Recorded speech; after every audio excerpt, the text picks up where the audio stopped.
All right, thank you very much, Carly. And we do have breaking news for you this morning. Portland police are now on the scene of a death investigation. The body was found around 3 this morning on Northeast 59th. Brent Weisberg is live at the scene, talking with officers this morning. Brent, what have you learned?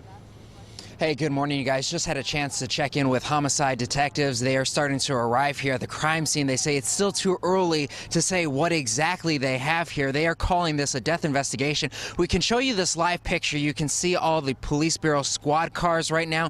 We are on the outer side of this crime scene. There are actually 3 layers. If you kind of think of it in an onion, there's the inner, the outer, and then the farmost perimeter is where we are, where the public is being held.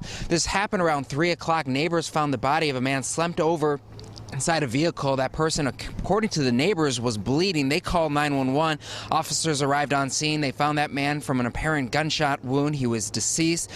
Police locked down the neighborhood so detectives could come in here along with the forensic evidence division to kind of process the scene to figure out what exactly they have here. At this point, they tell me they don't know if this is homicidal violence or if this was a self-inflicted gunshot wound, but investigators say they are still here and will be on scene for quite several hours now as they investigate. We should let you know no major traffic impact, just 59th is closed from Simpson to Killingsworth. Reporting live, I'm Brent Weisberg, KOIN 6 News. Brent, thank you for that update. Right now, here's what you need to know as you start your Monday. From international help to find more than 200 missing girls in Nigeria. To a fire in the Texas Panhandle that has already destroyed as many as 100 homes. To a grandfather who pulls the trigger inside his own home to scare a teen off. But first, an investigation is underway in Salem where a woman was shot and killed by police. It happened Friday night. We talked with witnesses who say they did not see Jacqueline Ford with a weapon. Investigators tell us they did find a gun in the park, but won't say exactly where. Police tell us she ran from her car. When they pulled her over on Friday night, witnesses tell us they heard police yelling for her to stop, then heard the gunshots. Oregon State Police has taken over this investigation. This morning, more international help is arriving in Nigeria as they are still searching for 276 missing girls.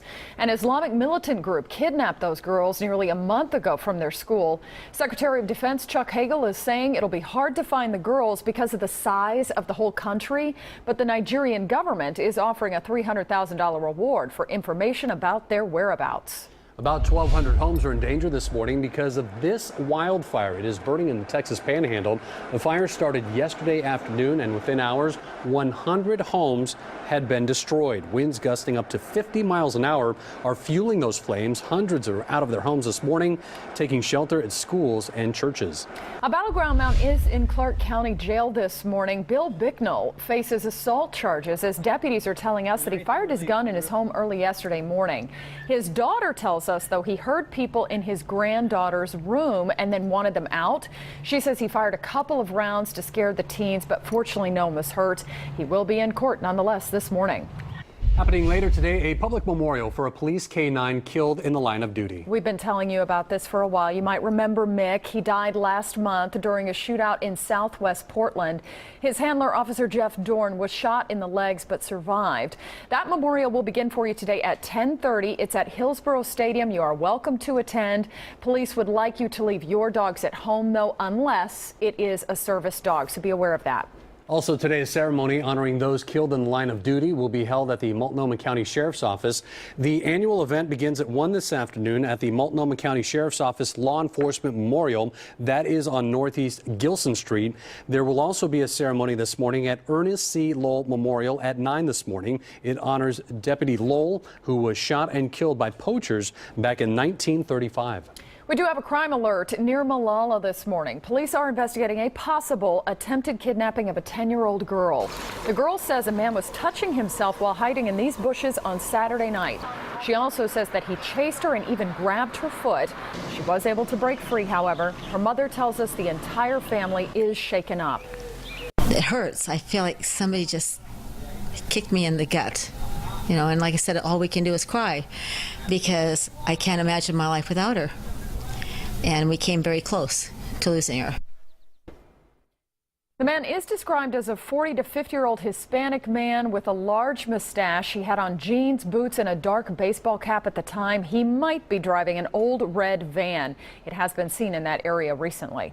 Deputies arrest a man for a murder in Sweet Home. Donald Matsky is facing murder and robbery charges this morning. Lynn County detectives say he and the victim, Tim Miller, got into an argument after a night of drinking on May 1st. They say Matsky stabbed Miller several times and stole money from him. Detectives say he then dumped the victim's body in a pond where it was discovered last week. An investigation this morning into who stole candy from the Southeast Portland Little League. Someone broke into the snack shack at Woodstock Park. Thieves took candy and the cash register. Obviously, volunteers would like that cash register returned since they are a nonprofit group. All right, it is 5:06 right now. We want to take a look out at that weather right there. It is going to heat up. You're already talking about your air conditioner. Absolutely. Let's check in first with meteorologist Riley O'Connor. We might need the AC pretty much all this week, Riley. Yeah, I think if you do have it, you might want to turn it on. That's for sure. Really, we're going to have quiet weather. We have high pressure really dominating the region, so I wanted to start you off with the big picture here and show you what's going on. Now, getting into the forecast for today and the extended forecast, we're going to make it to around 79 today. Some of us might see some high clouds, but you also will notice the east winds picking up a little bit, maybe up to around 15 to 20 miles per hour. As we go through the next couple of days, notice how warm we get into the mid 80s tomorrow, very similar like for Wednesday. And I think Thursday will be the day where we could face that record high with a high near 88 degrees. Now, we start to see some changes coming in over the week. Friday with some clouds increase, slightly cooler with leading to showers over the weekend. Now, coming up in 10 minutes, I'll be right back and give you that full forecast. Carly. I love when we have weather like this. Everyone's outside, they're happy, they're enjoying life. It's great. Well, right now, I've got 3 drive times for you. And this is a commute to enjoy. I-5 southbound with only an 8-minute drive there, and from SR 500, you've got nothing to worry about on that commute. I-84 westbound, 8 minutes as well, and Highway 26 eastbound is only a 6-minute drive in from Highway 217.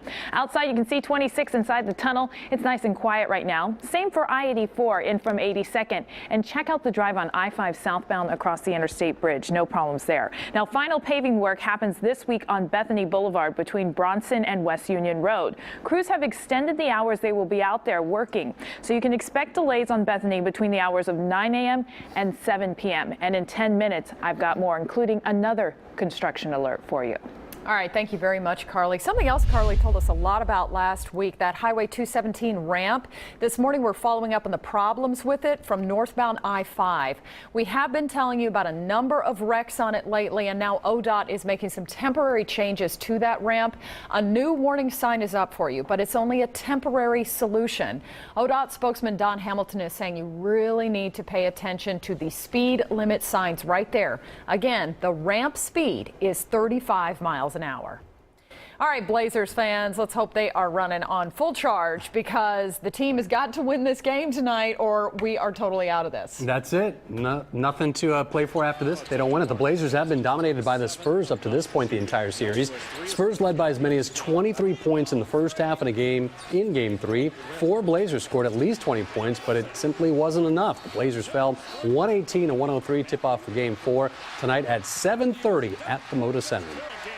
Well, there's a different story on the ice. The Portland Winterhawks forced a deciding Game 7 against the Edmonton Oil Kings in the Western Hockey Championship.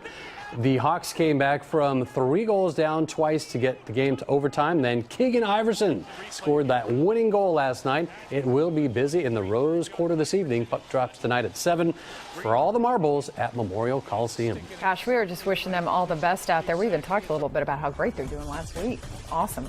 5:09 and a family frantic as their son is missing this morning. We have got the details on when they last spoke with him. And it is May, check the calendar, but people in Colorado are dealing with more than a foot of snow. We will show you more of that area getting hit the hardest. And we do want to give you a live picture right now. This is the Washington Monument. It's going to be reopening today. It's been all repaired following the earthquake that hit there, causing several damages for it. But again, live pictures of the monument, which reopens today in our nation's capital. Keep it right here.